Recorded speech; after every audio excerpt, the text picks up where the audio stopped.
आज मैं आपको बताना चाहूंगा कि ये जो ऑपरेशन सिंदूर हुआ है, किस प्रकार से इससे हिंदुस्तान आतंकवाद के खिलाफ लड़ने में एक निर्णायक भूमिका हिंदुस्तान ने अदा किया है।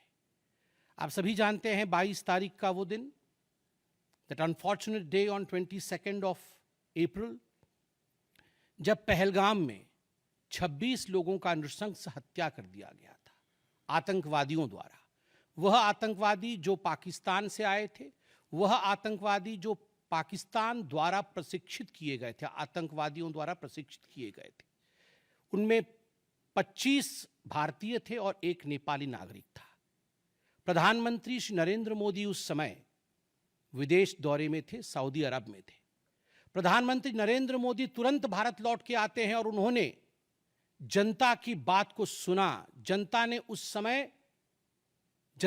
समय एक मांग रखी कि आतंकवाद के ऊपर हमला हो, हमें बदला लेना है पहलगाम के इस आतंकवादी हमले का। प्रधानमंत्री ने बिहार की भूमि से ऐलान किया और यह वादा किया कि मैं वादा करता हूं कि जो आपकी इच्छा है कि आतंकवाद के खिलाफ हमला होगा, हम पहलगाम के इस आतंकवादी हमले का बदला लेंगे। We will avenge the death of 26 people. प्रधानमंत्री ने कहा यह जो बदला होगा यह आतंकवादियों के कल्पना से बाहर का बदला होगा, और जो बदला हुआ वो आतंकवादियों के कल्पना के बाहर का बदला था। प्रधानमंत्री जी ने कहा कि हम घुस के मारेंगे और मिट्टी में मिलाएंगे आतंकवादी के ठिकानों को, और आतंकवादियों के ठिकानों को प्रधानमंत्री नरेंद्र मोदी जी के निर्णय ने और हमारे सेना के अदम्य साहस ने मिट्टी में मिलाने का काम किया। यह वादा प्रधानमंत्री नरेंद्र मोदी जी का था। 22 तारीख से 7 मई तक लगभग ये 14 दिन आप सभी ने देखा, पूरे भारतवर्ष में एक प्रकार से एक माहौल टेंशन का था, प्रेशर का था कि तुरंत निर्णय किया जाए, तुरंत एक्शन में आया जाए। बहुत सूझबूझ के साथ, सोच समझ करके, स्ट्रैटेजी के साथ। पाकिस्तान भी जानता था कि हमला होगा, एयर स्ट्राइक पहले हो चुका था, किस प्रकार सर्जिकल स्ट्राइक पहले हो चुकी थी। पाकिस्तान पूरी तरह जानता था कि इस बार भी छोड़ा नहीं जाएगा, मगर उसके बावजूद पाकिस्तान इतना दिमाग लगाने के पश्चात वह डेट नहीं जान पाया जिस दिन यह हमला होना था। 22 तारीख से 7 तारीख के बीच में कुछ नॉन मिलिट्री एक्शंस जिन्होंने पाकिस्तान को कमजोर किया, वह प्रधानमंत्री नरेंद्र मोदी जी ने और भारत की सरकार ने लिया। ये जो ऑपरेशन सिंदूर है, इसका एक मिलिट्री पोर्शन है तो एक नॉन मिलिट्री पोर्शन भी है। और नॉन मिलिट्री पोर्शन में सबसे बड़ी बात, इंडस वाटर ट्रीटी, जो सिंधु नदी समझौता 1960 का था, उसे स्थगित किया गया, अबेयंस में रखा गया। आप सभी जानते हैं लगभग 90% पाकिस्तान जो है इसी पानी पर निर्भर करता है। लगभग 80% उनका जो कृषि है इस पानी पर निर्भर करता है। इस पानी को यदि रोक दिया जाए तो पाकिस्तान की 1/4 जीडीपी गिर जाती है। इस पाकिस्तान को अगर इस पानी से वंचित रखा जाए तो पाकिस्तान के हालात वैसे होंगे कि उनकी जीडीपी लुढ़केगी, कृषि लुढ़केगा। केवल कृषि और जीडीपी नहीं, उनके पावर कट्स होंगे, और इस प्रकार का माहौल पाकिस्तान में पैदा होगा कि पाकिस्तान एक फ्रजाइल स्टेट के रूप में, अभी भी फ्रजाइल है, और फ्रजाइल स्टेट के रूप में वो सामने आएगा। झेलम और चनाब अब संपूर्ण रूप से भारत सरकार के अधिकार में है, अधिकार क्षेत्र में है। और जिस प्रकार से यहां हम बांध बनाने की और रिवर को आगे बढ़ाने की बात कर रहे हैं, नए रिजर्वॉयर, इरिगेशन और हाइड्रो पावर से जम्मू कश्मीर, लद्दाख, पंजाब एवं हरियाणा, इन राज्यों को बहुत फायदा मिलने वाला है। यह कहा गया कि पानी और खून एक साथ नहीं बहेगा। मित्रों, जरा सोच के देखिए, 50 वर्षों तक जो संभव नहीं हुआ था, किसी भी युद्ध में यह संभव नहीं हुआ था कि इंडस वाटर ट्रीटी को रोक दिया जाए। जो संभव नहीं हुआ था वह असंभव काम संभव हुआ इस बार। अटारी वाघा बॉर्डर को भी रोक दिया गया। दोनों देशों के बीच में कोई ट्रेड नहीं होगा और इसका खामियाजा कोई भुगतेगा तो वो पाकिस्तान की इकोनॉमी भुगतेगी। इसके साथ ही जिन लोगों के पास पाकिस्तान का वीजा था और वो हिंदुस्तान में, पाकिस्तान के नागरिक जो हिंदुस्तान के वीजा के साथ भारतवर्ष में रह रहे थे, उन सब को बाहर निकाला गया। पाकिस्तान का कोई भी आर्टिस्ट, कोई भी परफॉर्मेंस वो भारतवर्ष में नहीं हो सकता है। इस प्रकार के कड़े प्रतिबंध पाकिस्तान के ऊपर लगाए गए। माननीय प्रधानमंत्री श्री नरेंद्र मोदी जी ने लगभग 20 देशों के राष्ट्राध्यक्षों से सीधी बातचीत की। How to isolate Pakistan, how to fight against terrorism. और सबसे बड़ी बात है, तमाम देशों ने भारत का समर्थन किया। सऊदी अरब, यूएई, यूएस, आप सोचिए इस्लामिक वर्ल्ड के बड़े देश हैं सऊदी अरब और यूएई, इन्होंने भारतवर्ष का पूर्णतः समर्थन किया। जिस समय पहलगाम का हमला हुआ था, माननीय प्रधानमंत्री सऊदी अरब में थे। सऊदी अरब के अपने दौरे को जब वो छोड़ के आए, तब उनको वहां एश्योरेंस दिया गया कि आप जाइए, हम आपके साथ खड़े हैं, वी सपोर्ट यू, हम टेरर के खिलाफ आपके साथ कंधे से कंधा मिला के लड़ेंगे। Pakistan was isolated. ये जो नॉन मिलिट्री एक्शन लिया गया, आज मैं कहना चाहता हूं कि 50 वर्षों से भी अधिक समय तक जो टूल्स कभी इस्तेमाल नहीं किए गए थे, जिस क्षेत्र में भारतवर्ष कभी नहीं गया था, वह टूल्स इस्तेमाल किए गए और अपने आप में भारत के लिए ये बहुत बड़ी बात है। बहुत बड़ी बात है कि इंडस वाटर ट्रीटी को रोका गया, 20 से अधिक देशों का समर्थन, आतंकवाद के खिलाफ एक निर्णायक हमले की तैयारी, और 6 और 7 मई 2025 उस रात निर्णायक हमला होता है आतंकवाद के ऊपर। सभी जानते हैं कि 9 आतंकवादी ठिकाने जो पीओजेके में थे और पाकिस्तान में थे, उन्हें ध्वस्त किया गया। यह ऑपरेशन सिंदूर एक बहुत बड़ा दायरा तय करता है। इसने पूरे विश्व को दिखाया कि भारतवर्ष क्या कर सकता है।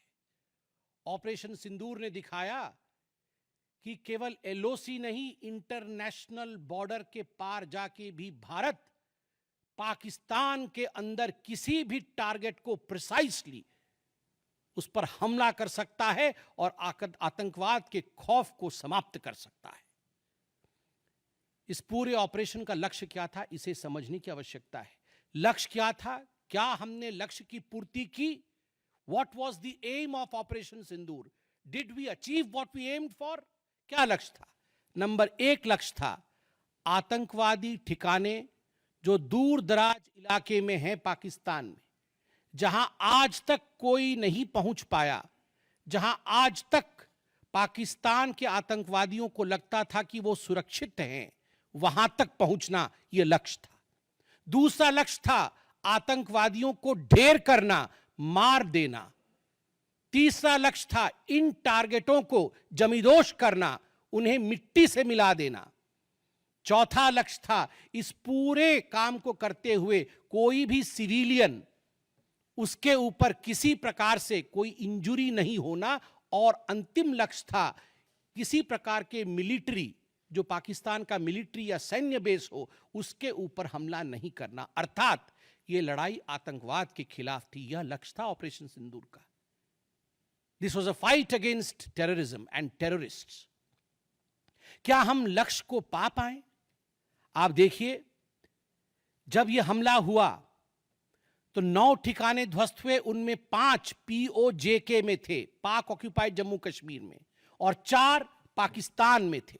सबसे बड़ी बात है, पहली बार पंजाब प्रोविंस, जो कि पाकिस्तान का एक बहुत स्ट्रेटेजिक लोकेशन है, पंजाब प्रोविंस उनका हृदय है पाकिस्तान का, उसके अंदर भारतवर्ष घुस करके आतंकवादियों का सफाया करता है। यह अपने आप में छोटी बात नहीं है। This is a big achievement as far as Operation Sindoor is concerned. Lashkar-e-Taiba, Jaish-e-Mohammed, Hizbul Mujahideen, इनके ठिकाने ध्वस्त होते हैं। और मैं यहां वो नाम पढ़ना चाहूंगा ये जो 9 नाम है, 9 आतंकवादी ठिकाने, मैं आज देश से अपील करना चाहूंगा, तमाम भारतीयों से अपील करना चाहूंगा कि ये नाम हमें स्मरण करना है। आने वाले 100 वर्षों तक हमें इन नामों को याद दिलाते रहना है, दोहराना है।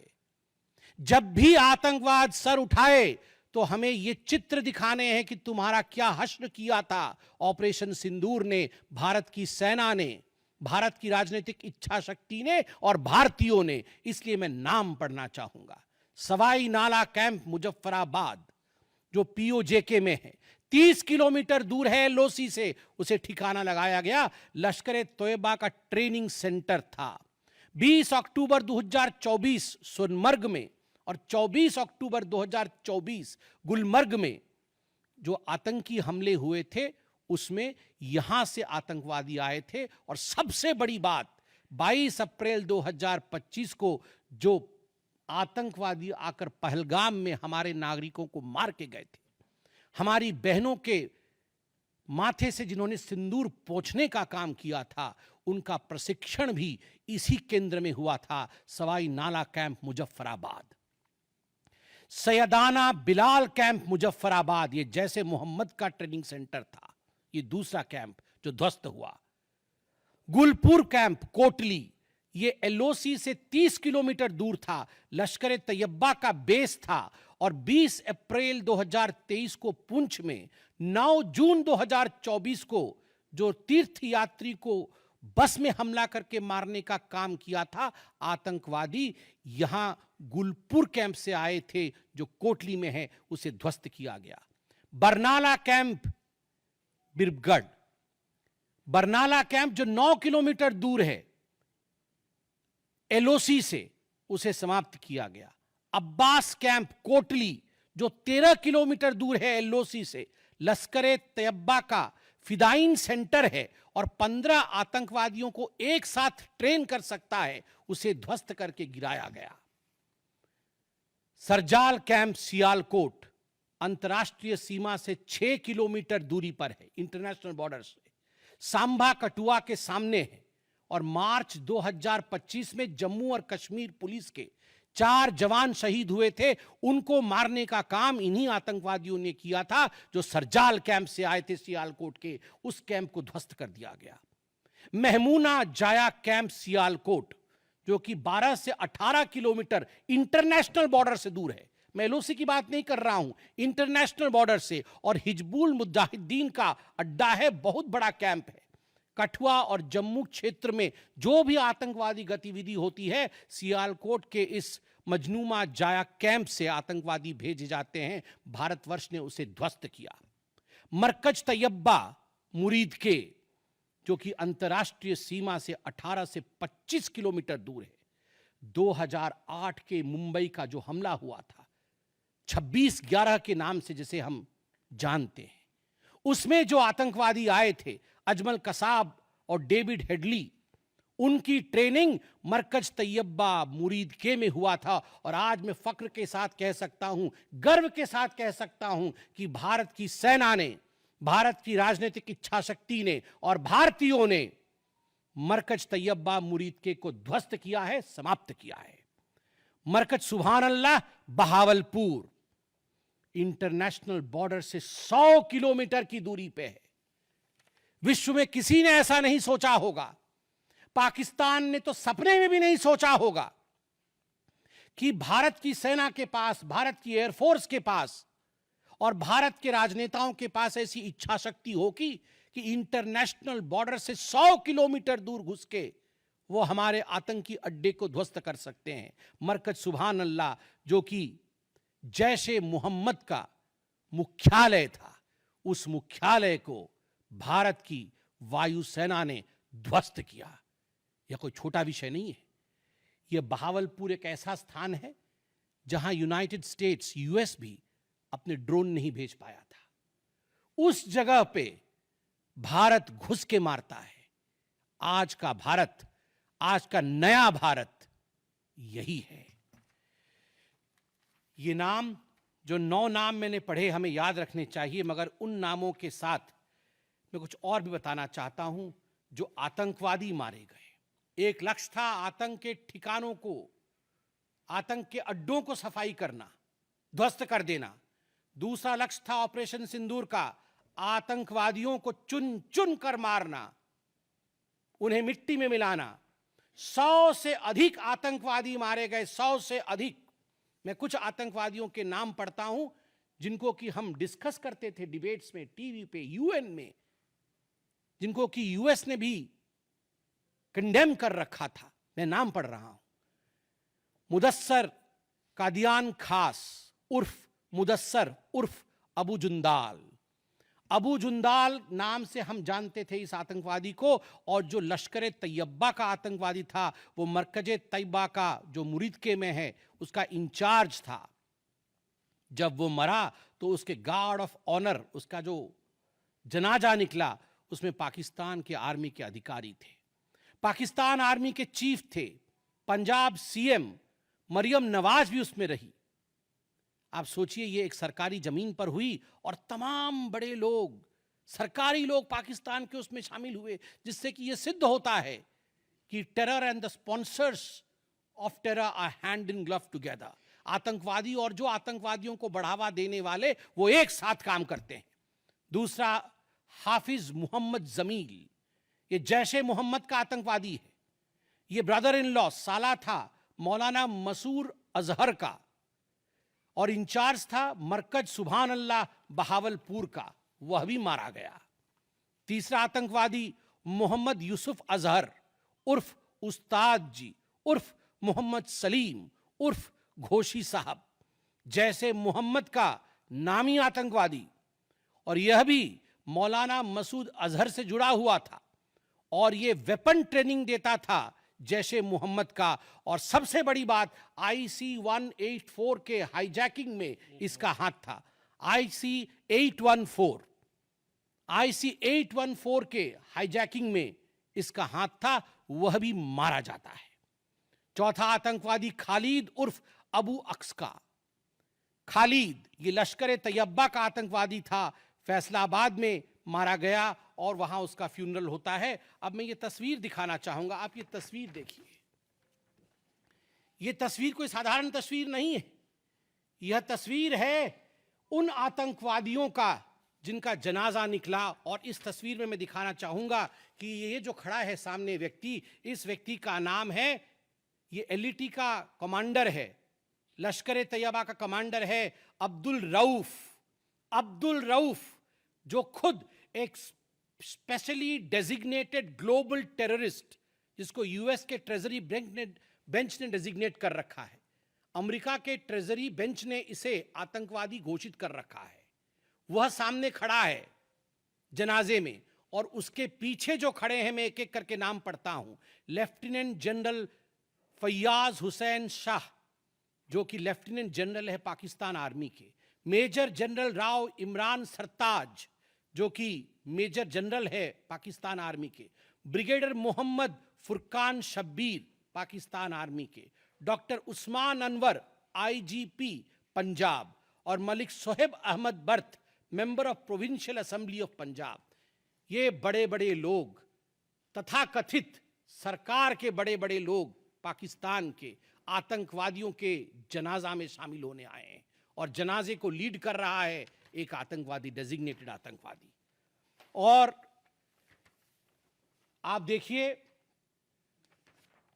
ये बिफोर और आफ्टर, ये जितने भी मैंने आपको अभी आतंकवादी ठिकानों का नाम बताया, किस प्रकार उनकी परिस्थिति थी और क्या उनकी परिस्थिति हुई, यह इस तस्वीर से हम देख सकते हैं।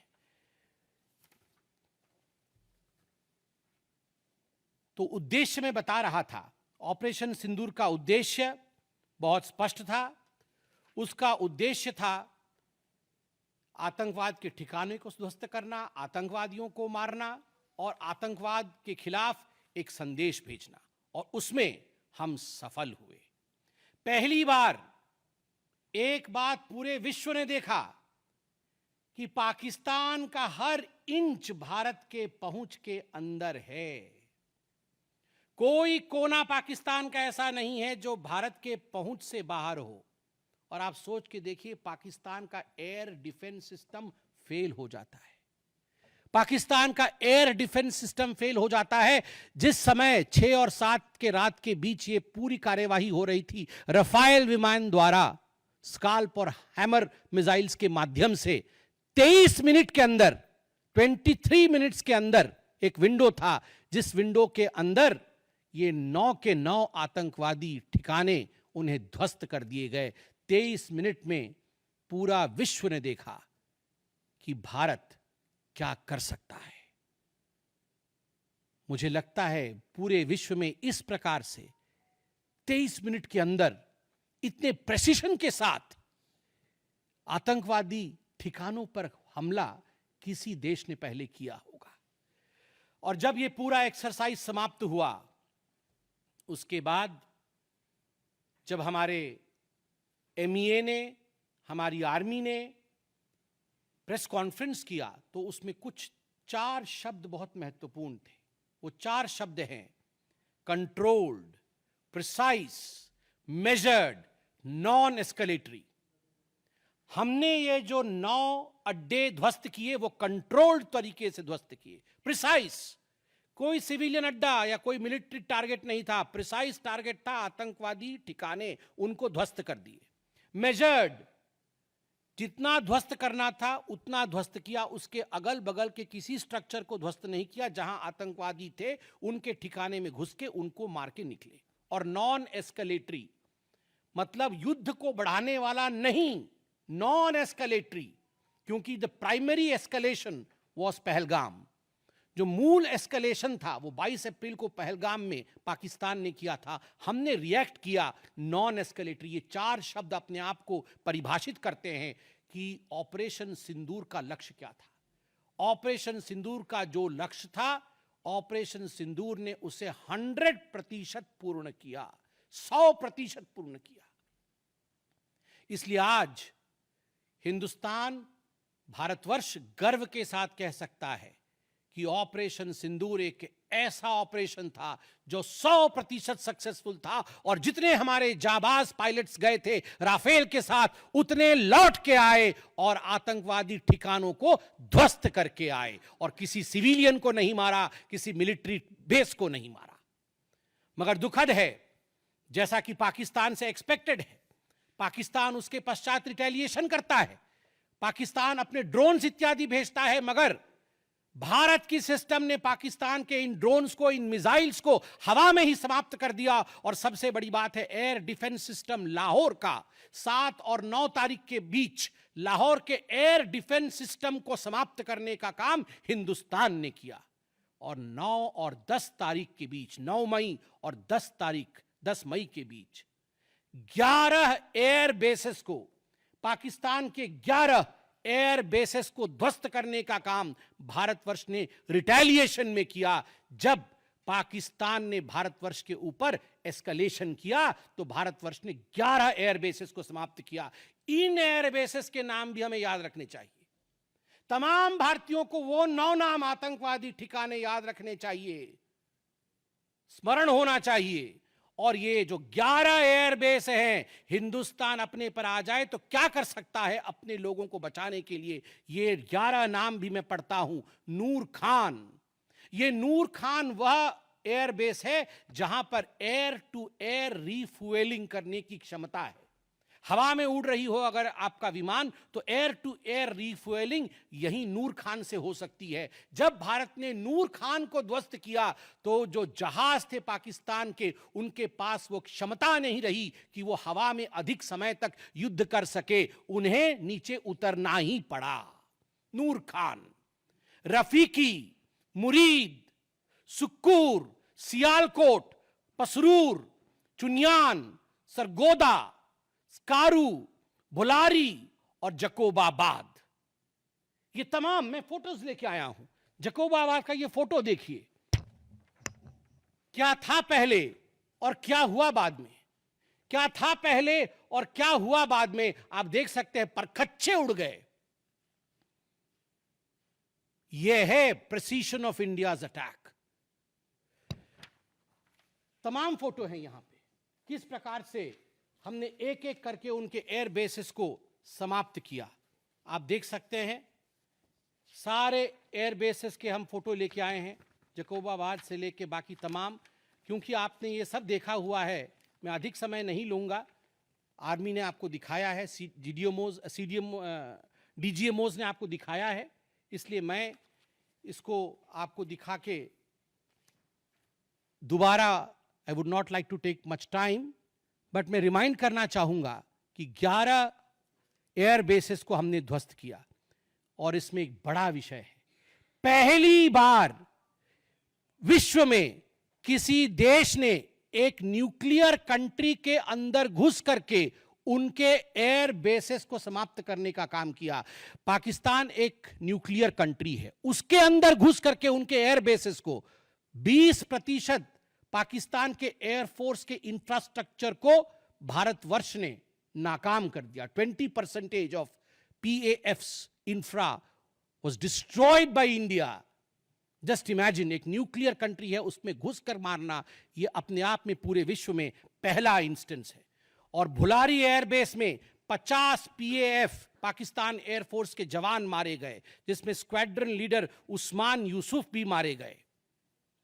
कुल मिलाकर के 9 आतंकी ठिकाने, 11 एयरबेस, 100 से अधिक आतंकी, 50 जवान और अपनी इज्जत, यह पाकिस्तान ने खोया है। I repeat, what Pakistan has lost via operation Sindoor. 9 आतंकी ठिकाने, बड़े बड़े आतंकी ठिकाने, 11 एयरबेस, 100 से अधिक आतंकवादी, 50 से अधिक जवान और अपनी इज्जत, यह पाकिस्तान ने खोया है। यह झटका पाकिस्तान सह नहीं पाया और उनके डीजीएमओ का 10 तारीख को ही फोन आया। और उसके पश्चात मैं कहूंगा यह सीज फायर नहीं, ये एक अंडरस्टैंडिंग है। ये एक अंडरस्टैंडिंग है कि यदि भविष्य में किसी प्रकार का कोई भी आतंकी हमला होता है तो यह अंडरस्टैंडिंग तोड़ दी जाएगी। हमने करके दिखाया है, जो पहले कभी नहीं हुआ था वो हुआ है इस बार। अंदर घुस के मारा है हमने, ये एक अंडरस्टैंडिंग है। और सबसे बड़ी बात है, पाकिस्तान में उनके मौलाना, उनके मौलवियों ने पाकिस्तान का साथ नहीं दिया, मगर हिंदुस्तान की एकता देखिए, हिंदुस्तान का भाईचारा देखिए। पूरा देश एक होकर खड़ा हुआ, पूरा देश सेना के पीछे, सेना के अदम्य साहस के पीछे, हमारी राजनीतिक इच्छा शक्ति के पीछे पूरा भारत एक होकर खड़ा हुआ। और आज मैं कहना चाहता हूं कि आज पाकिस्तान पूरे विश्व में अलग थलग पड़ा है। पहले भी ऐसे वक्त थे, अनेकों प्रयास भारतवर्ष करता था। पहले हम सबूत देते थे, प्रयास करते थे डोजियर के माध्यम से पाकिस्तान को प्रूफ दे आतंकवाद का। वो डोजियर लेती थी मगर उस पर काम नहीं करती थी। मगर आज नए भारतवर्ष ने पाकिस्तान को बख्शा नहीं है। आतंकवाद के खिलाफ एक निर्णायक लड़ाई हुई है और प्रधानमंत्री जी ने स्पष्ट कहा है, वहां से यदि गोली आती है तो यहां से गोला जाएगा।